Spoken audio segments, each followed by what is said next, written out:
потребность была. При входе маски швидше, антисептики нет. И температуру еще, градусник еще, чтобы без контакта. QR-код, тогда обслуживание. Приложение, что здесь телефон, стоп коронавирусу.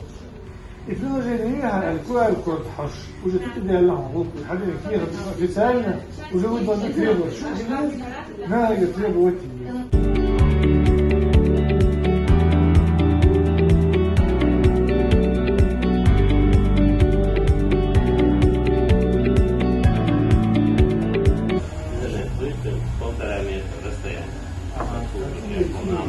Специально по дистанции.